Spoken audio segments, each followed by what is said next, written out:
सबने देखा होगा कि वहाँ पर जो है आज से आज़ादी के 60 साल तक सिर्फ कुछ रोड्स बने थे, और वो भी हमारे माननीय जो पूर्व प्रधानमंत्री अटल बिहारी जी रहे हैं, उन्होंने अपने कार्यकाल में जो है वो ग्रामीण प्रधानमंत्री सड़क योजना के अंतर्गत वो रोड बनाए थे।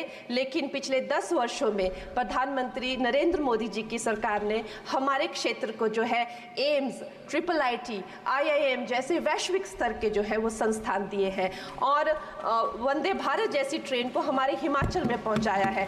हमारे हिमाचल जैसे छोटे से राज्य को 3,500 करोड़ की लागत का मनाली कीर्तपुर जो है वो हाईवे दिया हुआ है, जिसमें माननीय महोदय जी 5 से ज़्यादा टनल हैं और 37 से ज़्यादा उसमें ब्रिजेस हैं। ऐसे वैश्विक स्तर की जो है हमें इंफ्रास्ट्रक्चर वहाँ पे मिली है, और साथ ही पूरे देश के लिए जो एक बहुत ही अद्भुत इंफ्रास्ट्रक्चर मार्बल है, जैसे कि हमारी अटल टनल 9 किलोमीटर की जो वो अटल टनल है, विश्व की सबसे लंबी टनल है, और वो एक सिंगल ट्यूब हाईवे जो है वो पूरे विश्व के लिए जो है एक बहुत बड़ा उदाहरण है। और उसके साथ ही 11,000 करोड़ के हाइडल प्रोजेक्ट्स हमारे हिमाचल प्रदेश को दिए हैं। अगर मैं ये सूची यहाँ पे रखूँ तो शायद आप लोगों का बहुत वक्त जो है इसमें लग जाए, लेकिन लाखों लाभार्थी जो है वो चाहे मुफ्त राशन हो, चाहे PM की जो है वो मकान हो या आयुष्मान हो, हमारा हिमाचल प्रदेश एक ऐसे राज्य है जो पूरी तरह से शौच फ्री है, और वहाँ घर घर में जो है वो गैस चूल्हे का कनेक्शन लगा है। एक भी माता, एक भी बहन गैस चूल्हे के कनेक्शन के बिना नहीं है। स्पीकर सर, इनके मुताबिक गए 2014 के पहले कोई भी अच्छा काम देश में नहीं हुआ, और कुछ महानुभावों के मुताबिक देश आजाद ही 2014 में हुआ।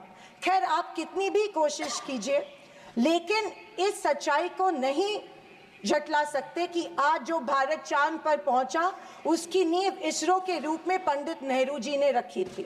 2014 से बीजेपी अपने झूठे प्रोपेगेंडा से कांग्रेस की लेगेसी को मिटाने की पुरजोर कोशिश कर रही है, पर इनकी लाखों नॉन बायोलॉजिकल कोशिश के बावजूद दुनिया इस देश को नेहरू गांधी का देश ही मानेगी।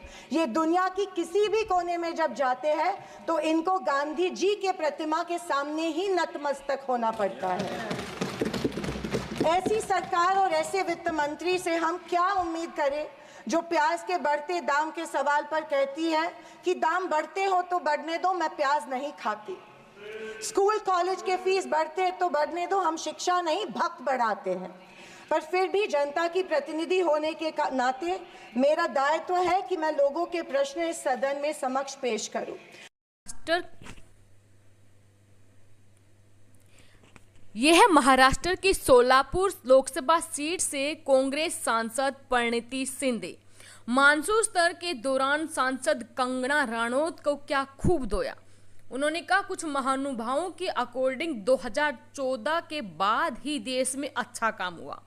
भारत आजाद ही 2014 में हुआ। इनकी लाख कोशिश के बावजूद भी आज दुनिया गांधी नेहरू का देश ही भारत को मानती है। नमस्कार दोस्तों, एक बार फिर से स्वागत करते हैं आप सभी का हमारे YouTube चैनल पर। दोस्तों, संसद में कंगना राणौत बढ़ चढ़कर मोदी सरकार की व्याख्या कर रही थी। इसी बीच कांग्रेस सांसद परिणीति शिंदे का एक भाषण सामने आया, जिसमें उन्होंने कहा कि बीजेपी के लोग जब दुनिया के किसी भी कोने में जाते हैं तो इनको महात्मा गांधी की प्रतिमा के सामने नतमस्तक होना पड़ता है। उन्होंने कहा कि बीजेपी के मुताबिक 2014 के पहले कोई भी अच्छा काम देश में नहीं हुआ। कुछ महानुभावों के मुताबिक तो देश आजाद ही 2014 में हुआ। खैर, आप कितनी भी कोशिश कीजिए, लेकिन इस सच्चाई को कोई टाल नहीं सकता। आज जो भारत चांद पर पहुंचा उसकी नींव इसरो के रूप में पंडित नेहरू ने ही रखी थी। यही नहीं, परिणीति शिंदे ने वित्त मंत्री निर्मला सीतारमण को भी बजट पर घेरा। बजट पर हमला बोलते हुए निर्मला सीतारमण से उन्होंने कहा कि ऐसी सरकार और ऐसी वित्त मंत्री से हम उम्मीद ही क्या करें जो प्याज के दाम बढ़ते पर सवाल कहती है कि दाम बढ़ते हों तो बढ़ने दो, मैं प्याज नहीं कहती। ऐसे में स्कूल कॉलेज की फीस बढ़ती है तो बढ़ने दो, हम शिक्षा नहीं भगत बढ़ाते हैं। उन्होंने आगे कहा, बीजेपी पिछले 1 दशक से सत्ता में, लेकिन इनके मुताबिक आज भी हिंदू खतरे में है। क्या ये हकीकत है या फिर बीजेपी हिंदुओं को इस डर में रखकर अपनी राजनीति चमका रही है? आप बताएं, जो संस्कृति हजारों साल गुलामी की जंजीर में जकड़ी पड़ी रहने के बावजूद जिंदा है, वो खतरे में कैसे आ सकती है? परिणीति ने कहा कि बीजेपी और उनकी नीतियों की वजह से ही हिंदू खतरे में है। आपका इसके बारे में क्या कहना है? सांसद का भाषण आपको कैसा लगा? आप वीडियो के कमेंट बॉक्स में अपनी राय जरूर दें और वीडियो अपने साथी दोस्तों के साथ जरूर शेयर कीजिए, ताकि ऐसा ही लेटेस्ट भाषण हम आपके सामने लेकर आते रहें। धन्यवाद। जय हिंद, जय भारत।